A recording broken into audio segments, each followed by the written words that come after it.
Hello friends, welcome to car fusion. Channel का main motive है आप सभी के साथ नई नई कार्स का review, ownership review, driving impression share करेंगे और नए नए ओनर से मिलेंगे और उनसे पूछेंगे उनकी कार का क्या कुछ एक्सपीरियंस है। होप आप सभी को ये कंटेंट पसंद आएगा। अगर आपको यह कंटेंट पसंद आए तो चैनल को कर दो सब्सक्राइब। फ्रेंड्स, आज हमारे साथ है होंडे वरना 2020 मॉडल।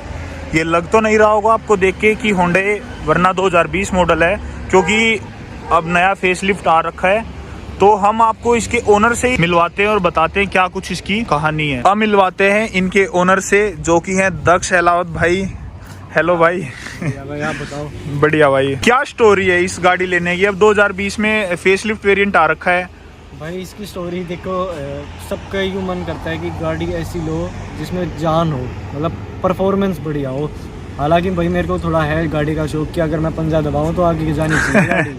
तो ऐसी मेरी स्टोरी रही कुछ। 2007 मॉडल थी एक, वो भी हमारे घर में थी पहले, और वो भी हमने 13-14 साल रखी, और वो भी हमने 12 साल रखी, और उसके बाद वो सेल कर दी क्योंकि भाई अभी ये डीजल का 10 साल वाला कुछ चक्कर चल रहा है, तो इसमें हमें वो देनी ही पड़ी। काफ़ी अच्छा एक्सपीरियंस रहा भाई उस गाड़ी का, कभी धोखा नहीं दिया। तो गाड़ी लेने का प्लान बन रहा था, और ये वाला मॉडल जो था ये 2020 फरवरी मॉडल है।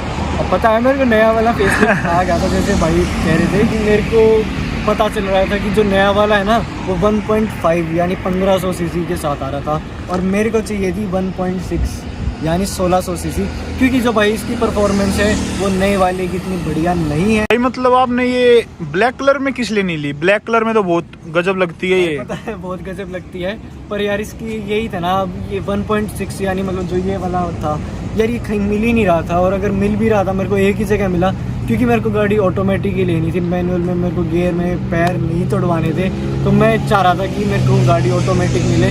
और ऑटोमेटिक में एक वाइट कलर मिल रहा था और एक रेड कलर में। रेड तो भाई अच्छा लगता ही नहीं बिल्कुल। रेड में यार मज़ा नहीं है यार। रेड कलर मेरे को वाइट और एक ब्लैक यही बढ़िया लगता है, और वाइट कलर मेरे को मिल रहा था, तो फिर मैंने भाई अब ये मिल रही है यही बहुत है, कहीं ये भी ना मिले बाद में ब्लैक के चक्कर में। पेट्रोल में क्यों नहीं ली? पेट्रोल में तो आपको एक फायदा और हो जाता कि 15 साल चला सकते थे आप इसको।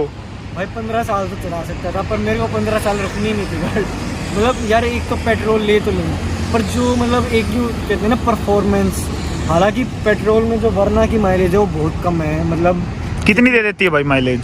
अब डीजल में तो भाई मेरे को ये लोकल में 16-17 दे देती है, और हाईवे पे अब यहाँ से चंडीगढ़ से मतलब मैं जैसे जाता रहता हूँ, चक्कर लगता रहता है, तो 24+ है माइलेज। तो ठीक ही दे देती है भाई बहुत बढ़िया, बहुत बढ़िया। ऐसा नहीं है कि डीजल में मतलब मैंने जैसे ऑटोमेटिक की तो माइलेज भी कम बताते हैं, पर इसकी माइलेज भी काफ़ी बढ़िया है। और पेट्रोल लेता तो भाई मेरे को ये शायद 9-10 देती लोकल में, अगर मैं आराम से चलाता तो, और थोड़ा और भगा लेता तो 7-8, तो मतलब नहीं बनता। और भाई चलो माइलेज को तो एक साइड भाई, वो तो चलो सबका अलग अलग है, कोई रखता नहीं देखता, पर जो परफॉर्मेंस डीजल की है ना वो पेट्रोल की नहीं है।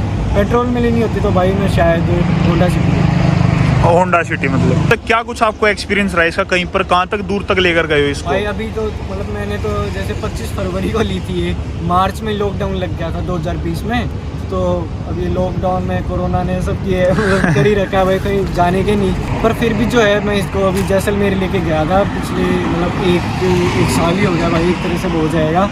तो भाई वहाँ पे इसने काफ़ी बढ़िया परफॉर्मेंस थी इसकी। मतलब हमने जैसे इसकी बूट स्पेस की भी बात करें तो पूरी फुल है, काफ़ी स्पेस है भाई। मैंने पूरी फुल कर दी थी। उसके बाद भी भाई गाड़ी ने कभी भी ऐसा नहीं दिया यार दब रही हो गाड़ी।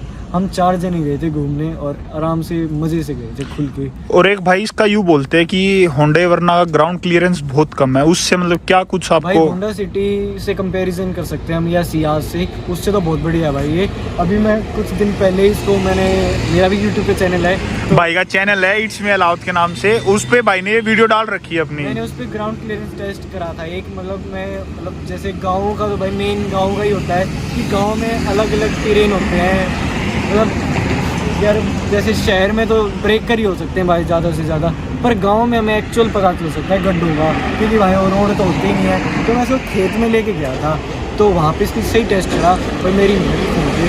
और बाकी अगर कहीं पे आपको निशान दिख जाए गाड़ी में कि भाई ना भाई निशान तो दिख नहीं रहा, काफ़ी साफ रख रखी है गाड़ी। हालांकि भाई अभी फिलहाल बहुत गंदी हो रखी है, क्योंकि मैं बाहर था कुछ दिनों, बूंदाबांदी चल रही थी। और एक ये भाई ने लोहे का तो कर ही रखा है, ये तो सबसे अलग सा ही होगा मतलब।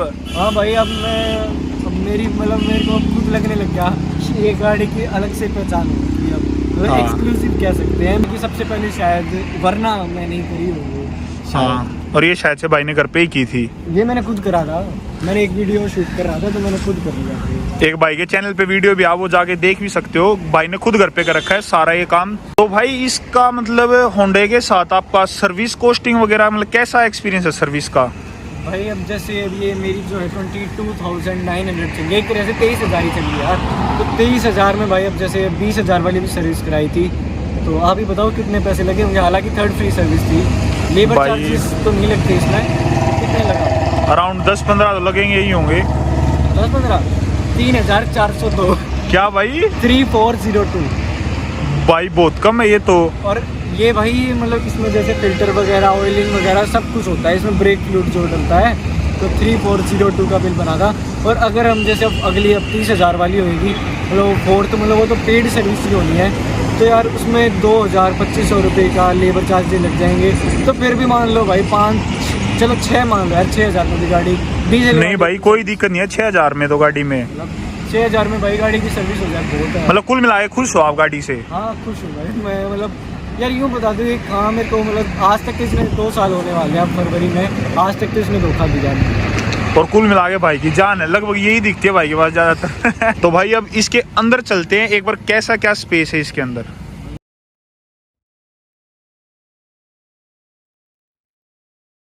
और स्पेस तो काफी है भाई। आगे स्पेस है पीछे नहीं है गाड़ी। भाई पीछे अब हमने बिल्कुल आगे पीछे कर रखी है हाँ, सीट। वैसे तो हमने पीछे कर रखी है, ये सीट तो फिर भी आगे रहती है। वैसे तो भाई सबका अलग अलग है, मैं बहुत पीछे करके चलाता हूँ, मतलब अगर पीछे खाली हो मैं बिल्कुल ही पीछे करके चलाता हूँ, क्योंकि भाई मेरे से था ना वो बीच के नहीं चलाई जाती गाड़ी। बिल्कुल भाई फुल कंफर्ट है। हाँ बिल्कुल कंफर्ट। तो जो मेरे पीछे बैठते एक दो बार परेशान भी हो जाओ, भाई आगे कर ले यार इसको। बाकी ज्यादातर तो शायद आप अकेले ही रहते हो इसमें, या एक दो बार कोई फ्रेंड वगैरह हो जाए तो। 2-3 ऐसे ही रहते हैं, ये 4 हो गए, 4 से ज्यादा तो बहुत ही कम। तो इसमें जैसे सनरूफ भी मिल जाता हमें, दिक्कत ही क्या मतलब कितने की कॉस्टिंग क्या थी गाड़ी की जब ली थी आपने? भाई ये मेरे को ऑलमोस्ट 15 की, ऑन रोड 15 की पड़ी थी आपको। तो कोई मतलब कोई ज्यादा मोटा खर्चा इसमें? देखो खर्चा तो अभी तक कुछ नहीं आया, अभी तो अगर खर्चा होता भी तो वारंटी में था, पर भाई सनरूफ वाली गाड़ी ले लेते हैं कि भाई सनरूफ होनी चाहिए। अब मैं अपनी स्टोरी मतलब एक्सपीरियंस शेयर करता हूँ आपके साथ। अब ये सनरूफ है भाई, मैंने अब यार कितनी गर्मी धूप, वो मतलब धूल इतनी उड़ती है यार यहाँ पे इतने में, और मेरा ऐसा था भी नहीं कि मैं कहीं रोज ही कहीं पहाड़ों पे घूमने जाऊँ। तो सनरूफ मैंने भाई 2 हफ्ते नहीं खोली थी।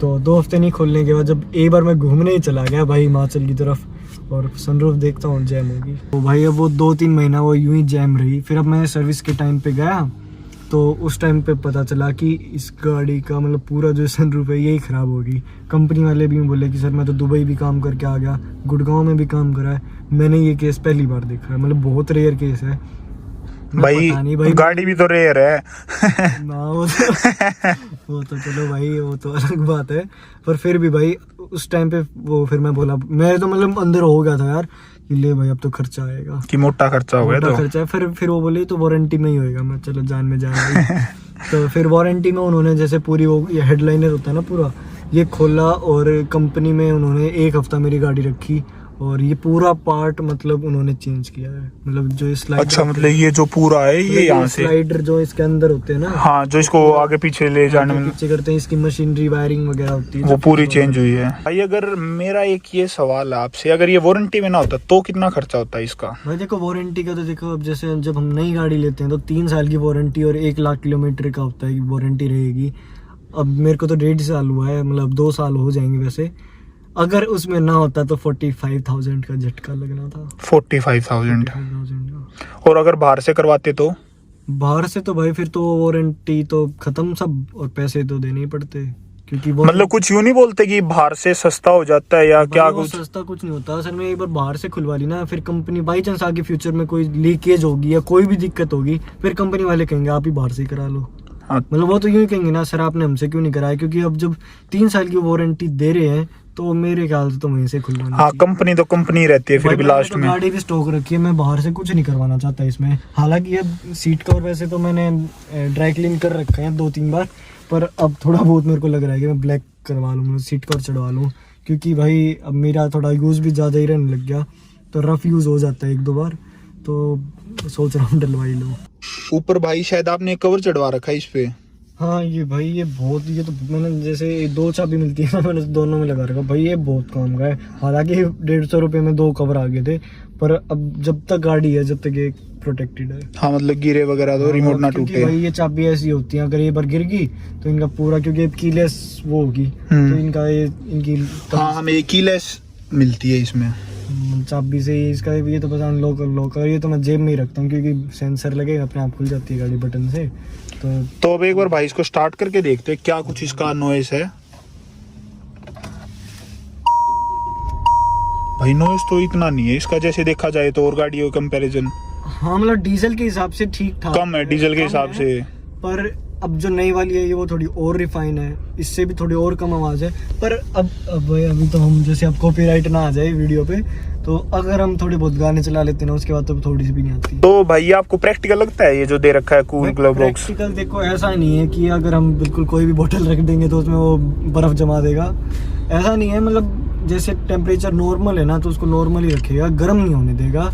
और मैं तो वैसे इसको कम ही यूज़ करता हूँ, मतलब मेरे को इतना प्रैक्टिकल नहीं लगा ये। पर हाँ बिल्कुल ही गर्म है तो उसको ठीक ठाक कर देता है ये, पर ऐसा नहीं है कि भाई बिल्कुल ही ठंडा कर देगा, नॉर्मल कर देता है। कुछ ज़्यादा ही होगा शायद, पन्नी वगैरह भी नहीं हटा रखी अभी तक। ये भाई बस मेरे को यही रखनी थी, मैं चलो थोड़ी गाड़ी नहीं ये मैं सोच रहा था अभी थोड़ी दिन और रख लूँ, क्योंकि भाई अब ये देखो ये कलर है ना, और मैंने ये पीछे एक बार वो जैसे खुली थी नहीं देख लो निशान, तो ऐसे फिर ये गंदे होते हैं और इन पे सबसे ज़्यादा हाथ होता है। और इसमें शक्ल तो दिख ही रही है यार, फेस तो दिख ही रहा है, तो फिर इसलिए हमने हटाया भी नहीं है। तो यहाँ पर हमें ये लाइट वगैरह भी मिल जाती है, ये शायद से पुश ये सन ग्लासेस वगैरह रखने के लिए मिल जाता है। और ये लाइट ऑन ऑफ, ये सनरूफ मिल जाता है हमें। अब देख लो कितनी अच्छे से काम कर रही है। अब ये मतलब पूरी पहले यहाँ तक खुलती थी, मतलब आपकी इतनी मतलब इतनी जाम थी ये। और आप यूँ बता रहे थे उस वीडियो में ये भी आपका मतलब आवाज कर रहा था। भाई उस दिन तो क्या हुआ, जब मैं सर्विस करवाने गया तो उस दिन तो पता नहीं शायद गाड़ी को पता चल गया कि आज हम इसको डॉक्टर के पास लेके जा रहे हैं, तो सारी दिक्कत आज ही आ जाए। फ्यूज बॉक्स जैसे पूरा स्पीडोमीटर का इसका वो सारा उठ गया इसी का, मतलब कुछ भी टेम्परेचर 98 डिग्री सेल्सियस का टेम्परेचर दिखने लग गया था, और अब तो 24 डिग्री दिखा रहा है। मतलब अब तो ठीक है। मीटर है जैसे जो फ्यूल रेंज है एक बार 280 दिखा रहा है, एक बार 290, एक बार 190 ऐसे ऐसे दिखाने लग गया। इसका टेम्परेचर है जैसे एक बार तो मैं इसको 25 पे सेट कर दूँ तो अपने आप 22 हो जाए, मतलब टेम्परेचर भी स्टेबल नहीं था, काफ़ी दिक्कत आ गई थी। और एक बार मैं चलो जब घर से निकल रहा था सर्विस स्टेशन के लिए, तो मैं चलो एक बार खोल लेता हूँ, देख लेता हूँ क्या पता ठीक हो जाए, मैं भी ये सोच रहा था। पर वो इतनी खुली और उसके बाद तो बंद ही नहीं हुई, बंद करने लगा उसको बार बार, ये पूरा दौड़ दौड़ दौड़ दौड़ नीचे। और अब तो मतलब काफ़ी ठीक मतलब और अब तो बिल्कुल ठीक होगी भाई। और अब तो कंपनी वाले भी कह रहे हैं भाई चांस वापस खराब हो जाए तो आ जाना, पर भाई वापस खराब नहीं होनी चाहिए, 1 हफ्ता गाड़ी नहीं दी जाएगी। वो बोलते ना भाई कि डॉक्टर के पास ना ही जाए तो अच्छा रहता है, वैसे गाड़ी कंपनी में ना जाए तो ठीक ही रहता है, अपने पास ही ठीक है। रियर सीट और देखते हैं मतलब कितना क्या स्पेस है उसमें। मेरी हाइट है 6.1 फीट, तो स्पेस पीछे तो देखो कम ही है, और ऊपर से फिर भाई बोल रहे हैं कि मतलब पीछे ही करके चलाते हैं, तो मतलब मुश्किल है कि मतलब 2 इंसान तो आराम से बैठ सकते। बाकी भाई आपने इसमें मतलब मॉडिफिकेशन क्या कुछ करवाई है बाहर से? भाई मैंने वैसे तो पूरी गाड़ी स्टॉक ही रखी है, इसमें कोई मॉडिफिकेशन तो ऐसी नहीं करवाई खास सी, बस मैंने ये ग्रीन कर लिए थे और जैसे सन शेड होते हैं पीछे तो वैसे लगा हुआ आया था, ये सन शेड ले लिए थे क्योंकि भाई ये धूप से काफ़ी बचा सकता है गर्मी में। और बाकी जो है 70 मिनट्स से ये लगवा लिया था, हालांकि थोड़ी गाड़ी ज़्यादा ही गंदी हो रखी है भाई, तो माइंड मत करना। और ऐसा और कुछ नहीं है भाई, एक मैंने जो ये वाली लाइट्स होती है नीचे, यहाँ पहले येलो लाइट्स आती है नीचे, तो मैंने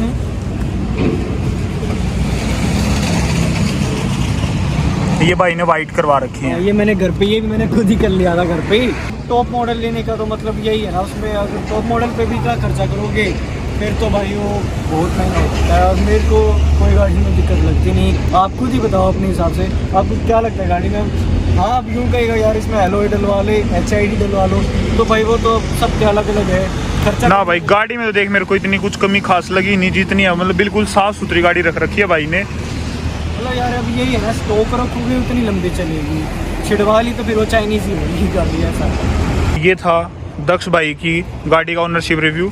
धन्यवाद भाई आने के लिए वीडियो में। और अगर आपको ये वीडियो पसंद आई हो तो चैनल को कर दो सब्सक्राइब। मिलते हैं किसी और नए ओनर के साथ।